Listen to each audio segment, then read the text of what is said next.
International, and today we're going to look at something new from MiniArt, 1/35th T-34 wafer type workable track link set. So, and it says 176 parts in the box. So it's MiniArt's usual open-ending box. Pictures on the side for two other track sets they have. And then as usual on the back we have the instructions. And it shows that basically you should, just clip them together. And there's colour references at the bottom. You've probably all got our own ways of doing tracks, but basically it's ammo number 035, Vallejo tester, Tamiya XF1, which is black, Humble, Bevel, Mr. Colour, Life Colour, as it says there, black, and I presume that's Russian for black. So what do we get? We get 10 small sprues and 8 long sprues. So let's have a look-see. And there we go, that's what we get. Just one bag containing everything so nothing can move around, that's good. So let's open the bag up.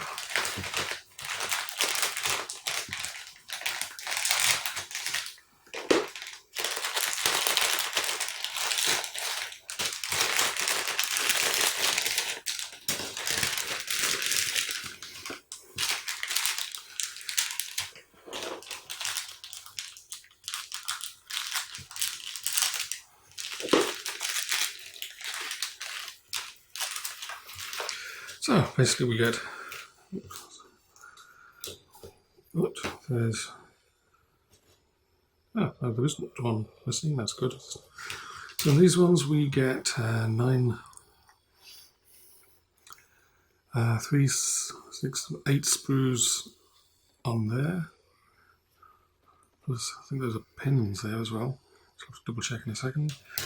On this one we get 1, 2, 3, 4, 5, 6, 7, 8, 9, 10, 12 parts on there as well.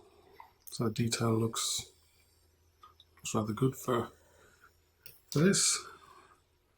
I shall take some photographs of those. Let's see what it says about those. See if it says anything about those what look like pins. No, in actual fact you can see they're not used. So looks good.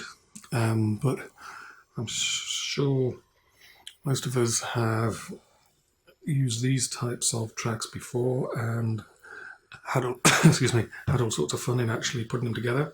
I know I've had that, especially these plastic ones where you try and snap them together and the only thing that snaps is the pins that are supposed to hold the thing together.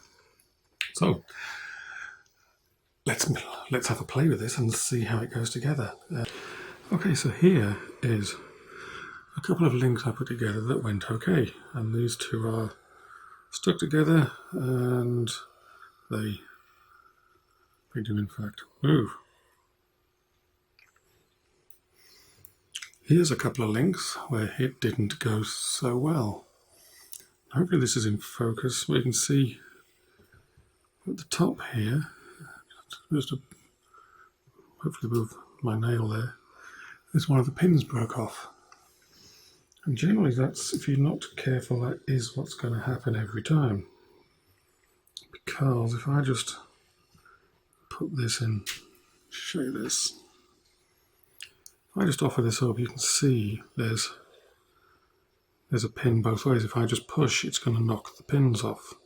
And that's what happens if you're not careful. So if you clean up the insides on this side, and then I've discovered the way to stand the best chance of doing it, hold them at 90 degrees to one another, angle it so you get the bottom pin in, and then push like hell to try and just snap the top pin in, and there you go, and you can just about squeeze the top pin in without snapping it off. So that's basically the way to go. If you don't try and force it like that and just try and clip them in gently, you'll break one of the pins off, and then you, like I'll be doing with these two broken ones, making short lengths. The ones where you break them, I'll just put these together and make them into glued together links.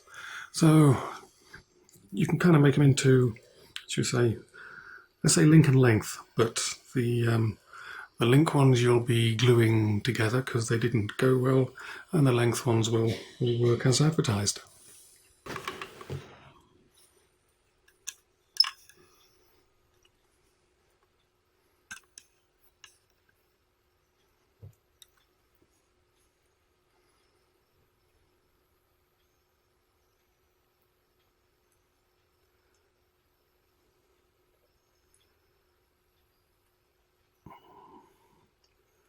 Okay, there we go.